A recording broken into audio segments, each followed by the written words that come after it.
Olá, estamos em mais um vídeo do canal e hoje estaremos dando continuidade ao mês da Reforma Protestante, falando acerca do escrito mais intrigante de Martinho Lutero, Conversas à Mesa.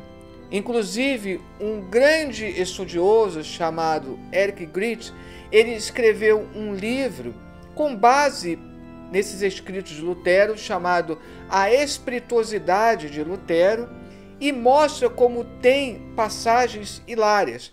Ele mostra como, num congresso, ele leu algumas passagens para o público, arrancando grandes gargalhadas. Sim, Lutero tinha um grande senso de humor e, às vezes, algumas expressões até pesadas. Se você quer saber do que se trata, não deixe de se inscrever no canal, deixe o seu like, deixe suas sugestões, comentários e não deixe de assistir o vídeo até o final, após a vinheta, hoje ao som de Castelo Forte, o hino mais conhecido de Martinho Lutero.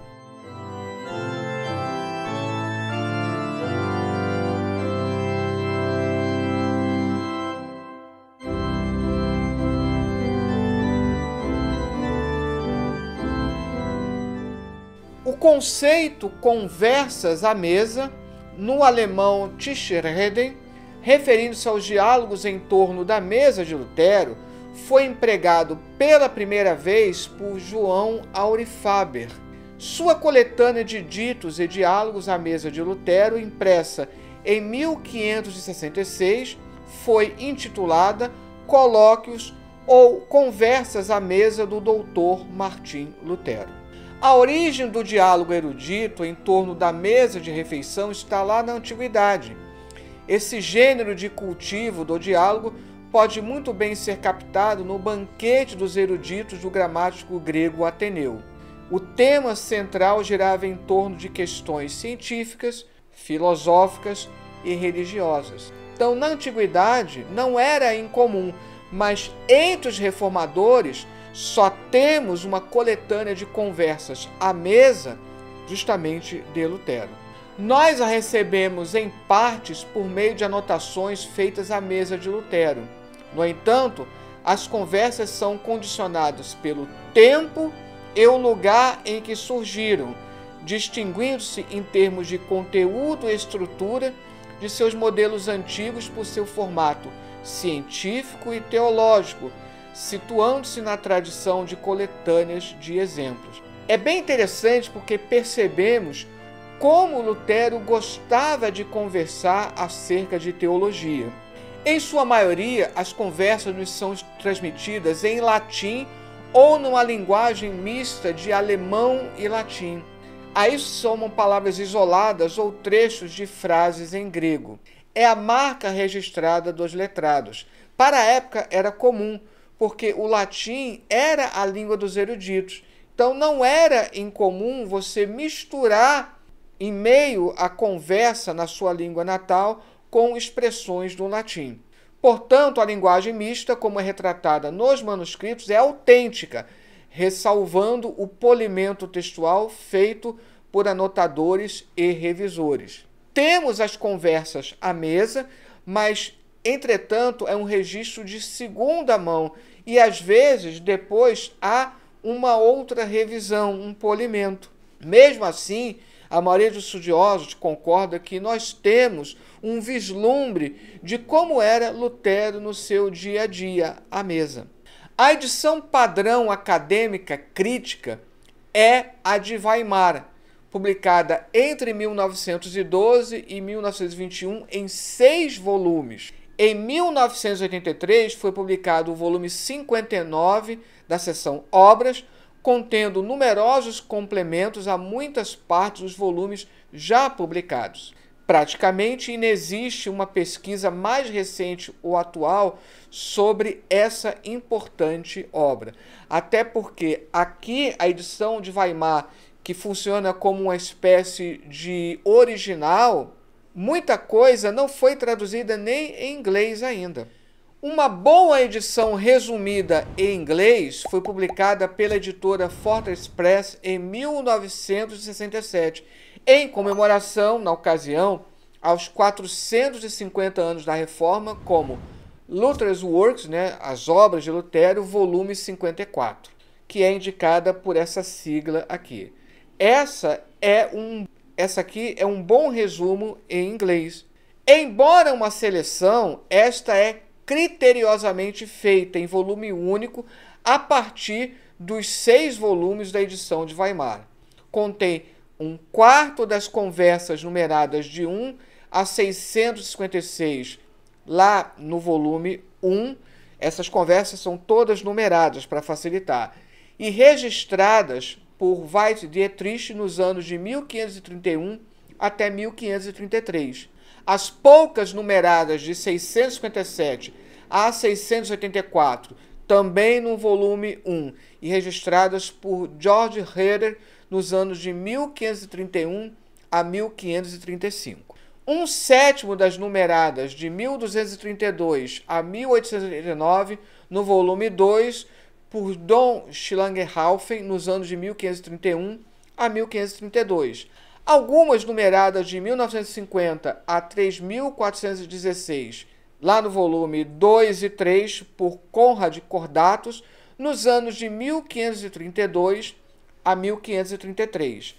Metade das numeradas de 3465 a 3659, lá no volume 3, atribuídas a Anthony Lauterbach e Jerome Weller nos anos de 1536 e 1537. 1/6 das numeradas de 3.683 a 4.719, lá nos volumes 3 e 4, por Anthony Lauterbach nos anos de 1538 e 1539. Algumas numeradas de 4.858 a 5.341, lá nos volumes 4 e 5, por John Mathesius no ano de 1540. 1/4 das numeradas de 5.379 a 5.603, lá no volume 5, por Caspar Heidenreich nos anos de 1542 até 1543, e metade das numeradas de 5.659 a 5.675, no volume 5, por Jerome Bezold no ano de 1544. E ainda vai ter uma de 1545, vamos ver daqui a pouco.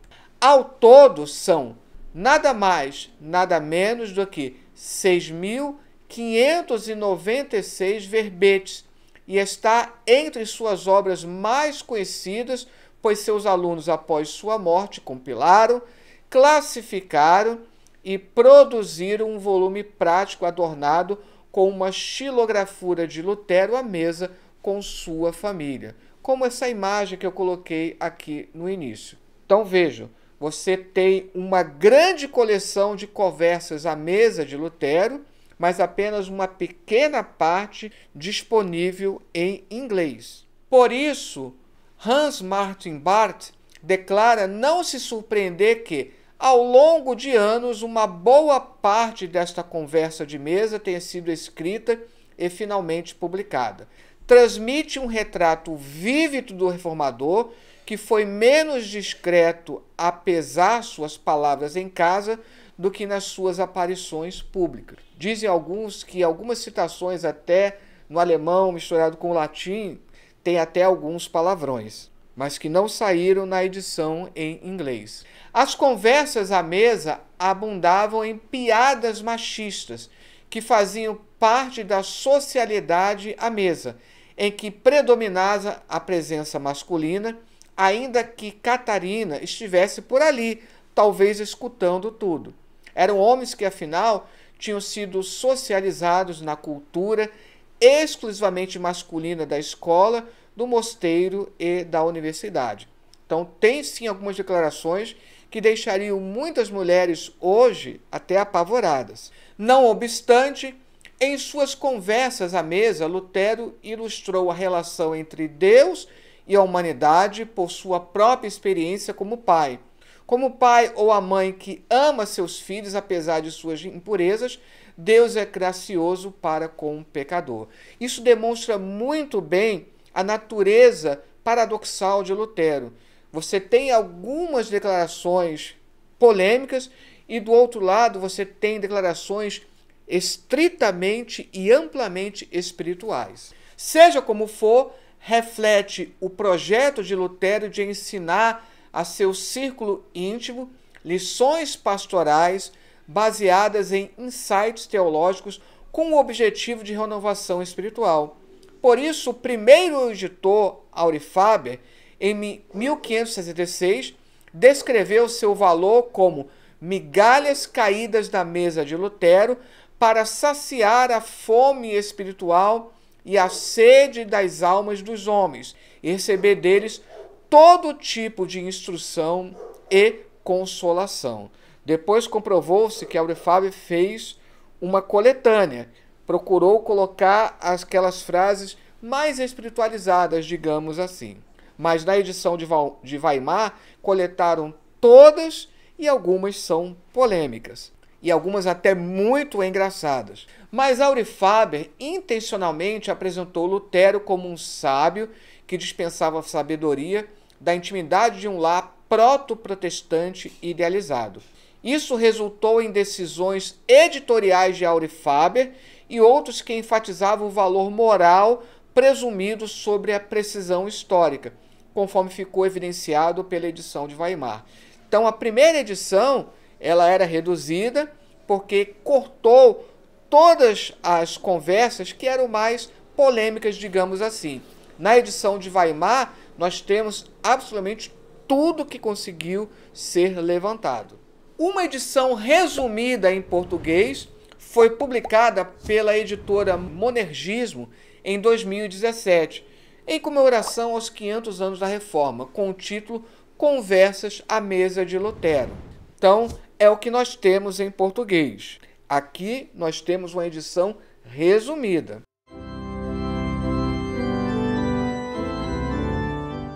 Um exemplo coletado por Walter Dietrich, registrado como número 148, lá no volume 1 da edição de Weimar.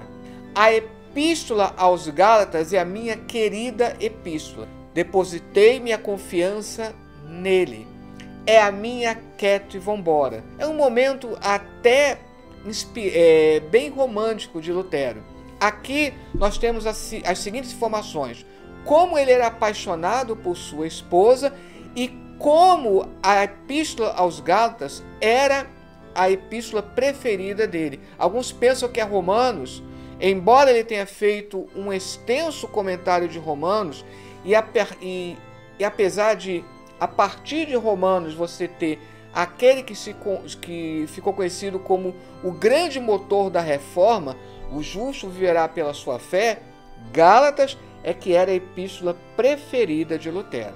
Outro exemplo coletado por Walter Dietrich, registrado como número 600 no volume 1 da edição de Weimar. É a arte suprema do diabo que ele possa fazer a lei à parte do evangelho. Se eu puder manter a distinção entre lei e evangelho, posso dizer a ele toda e qualquer vez que ele deve beijar meu traseiro. E olha que essa citação é a mais tranquila, digamos assim. Tem outras mais pesadas nas declarações de Lutero. Um exemplo coletado por George Herder, registrado como número 674 no volume 1, ele, Martim Lutero, disse uma vez a Conrad Cordatus: as Escrituras são uma vasta floresta, mas não há árvore nela que eu não tenha sacudido com a mão. Então Lutero ele se orgulhava de ter vasculhado as Escrituras. Ele era um exímio biblista. E esse amor às Escrituras ele legou à Reforma Protestante. Um exemplo coletado por John Schlagenhaufen, registrado como número 1259, lá no volume 2. Eu sustento que Deus está tão ocupado aniquilando quanto criando. Isso ele, Martim Lutero, disse quando houve menção a excrementos e acrescentou: fico maravilhado que o homem não tenha defecado, enchendo o mundo inteiro até o céu. Então aqui outra declaração era típico de Martim Lutero, isso quando ele não falava alguns palavrões. Um exemplo coletado por Conrad Cordatus, registrado como número 3232-C, lá no volume 3, que é a experiência da torre, que é muito conhecida nos estudiosos de Lutero. Mas quando, pela graça de Deus, ponderei na torre e na sala aquecida deste edifício sobre as palavras: aquele que pela fé é justo viverá, e a justiça de Deus, logo cheguei à conclusão de que, se nós, como homens justos, devemos viver da fé, e se a justiça de Deus contribuir para a salvação de todos os que creem, então a salvação não será nosso mérito, mas a misericórdia de Deus. É uma das declarações mais conhecidas de Lutero. Em 1532, descrevendo como se sentia oprimido pelo pensamento da justiça punitiva divina, a ideia de que o justo viverá só pela fé lhe viera como um raio na torre privada do mosteiro onde ficava seu gabinete. Como ele disse, o Espírito Santo me deu essa arte na cloaca. Estava claro que Lutero queria impressionar seu público com o contraste entre a importância da revelação e a sordidez do local onde ela se deu. Diz alguns estudiosos que não necessariamente aquilo estivesse exatamente no banheiro, mas que cloaca aqui seria uma expressão medieval, significando que nos momentos mais difíceis é que Deus se revela a nós. Um exemplo coletado por Lauterbach, registrado como número 4638, lá no volume 4, polemizando com o sistema heliocêntrico proposto pelo astrônomo Nicolau Copérnico. Houve menção a um certo novo astrólogo que queria provar que a Terra se move e não o céu, o Sol e a Lua. Aqui, na época, astrônomos e astrólogos, eles eram uma coisa só para muitos. Lutero comentou: é isso que faz aquele sujeito que deseja virar toda a astronomia de cabeça para baixo. Mesmo nessas coisas que são lançadas em desordem, creio nas Sagradas Escrituras, pois Josué ordenou que o sol ficasse parado e não a terra. Como está lá em Josué 10:12. Por isso, depois, para esclarecer esse ponto, Galileu Galilei fez um estudo teológico a partir desse versículo, uma espécie de exegese, para mostrar que não há contradição entre o sistema heliocêntrico e a declaração na Bíblia de que o Sol ele parece ter parado naquela ocasião. Isso mostra que Lutero ainda é um homem da Idade Média. Ele não conseguia compreender essa questão científica. Um exemplo registrado agora na edição portuguesa das Conversas à Mesa de Lutero, na página 166, sob o número 279, que é correspondente ao número 1242, coletado no volume 2. No dia do julgamento, Moisés, sem dúvida, olhará para mim e dirá: tu compreendeste-me corretamente e fizeste bem em distinguir entre eu e a lei da fé. Portanto, somos amigos agora. Outro exemplo tirado dessa mesma edição em português, na página 197, sob o número 337. Cristãos irrepreensíveis oram sem cessar. Embora não orem sempre com seus lábios, oram todavia com seus corações continuamente, dormindo ou acordados, pois mesmo o olhar de um verdadeiro cristão é uma oração. Aqui a preocupação dele de explicar como nós podemos orar sem cessar, sem que nós tenhamos um gesto externo, seja ajoelhando ou mesmo em pé. Um último exemplo retirado na página 231, sob o número 402. Um pregador deve permanecer no texto e pregar aquilo que está perante ele, a fim de que as pessoas possam compreender bem. Porém, um pregador que fala tudo que vem à mente é como uma moça que vai ao mercado e, encontrando com outra moça, monta uma barraca e mantém uma venda de gansos. Descontando aqui esse comentário que soa hoje como machista, aqui mostra a preocupação de Lutero em que o pregador não saia do texto bíblico. Hoje, Lutero, vendo alguns pregadores que acabam fugindo do texto bíblico, certamente ele ficaria grandemente escandalizado. Porque Lutero, ele valorizava muito uma pregação que se baseasse, acima de tudo, na Bíblia e não sair da Bíblia.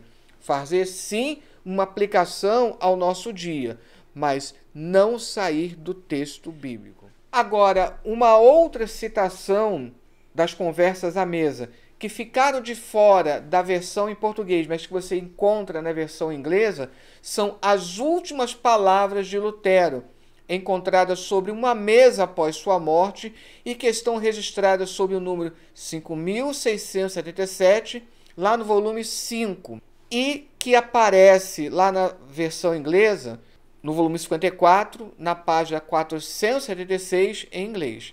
Como não tem em português, mostramos aqui a tradução portuguesa que aparece lá na obra de Timothy George, Teologia dos Reformadores, na página 125, na versão de 2017. Ninguém pode entender Virgílio em suas bucólicas e geórgicas sem primeiro ter sido pastor ou fazendeiro durante 5 anos. Ninguém entende Cícero em suas cartas, a menos que tenha se engajado em negócios públicos de alguma importância por 20 anos. Ninguém suponha que provou das Escrituras Sagradas o suficiente até ter governado as igrejas com os profetas ao longo de 100 anos. Portanto, há algo de maravilhoso, primeiro, em João Batista, segundo, em Cristo, terceiro, nos apóstolos. Não coloques tuas mãos sobre essa divina Eneida, mas ajoelha-te diante dela e adora cada traço. A gente está falando poeticamente acerca da Bíblia. Somos mendigos. Essa é a verdade. Essa última declaração, somos mendigos, essa é a verdade, típico dos comentários à mesa, estão metade em alemão e metade em latim.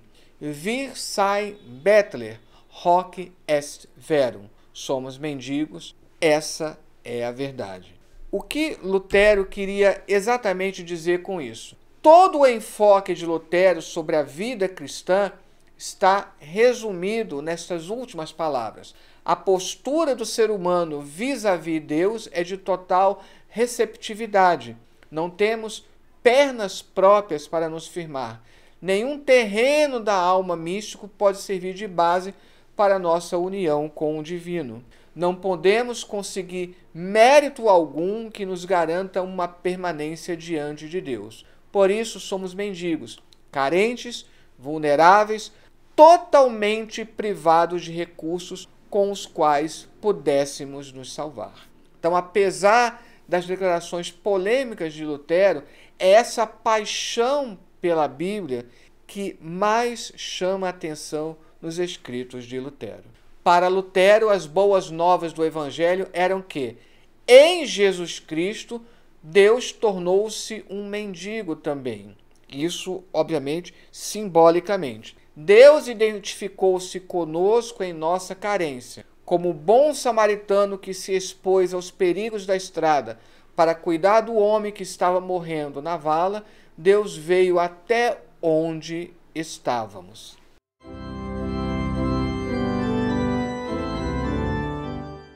E aqui está a bibliografia que eu utilizei durante todo esse estudo. E que Deus, mais uma vez, abençoe.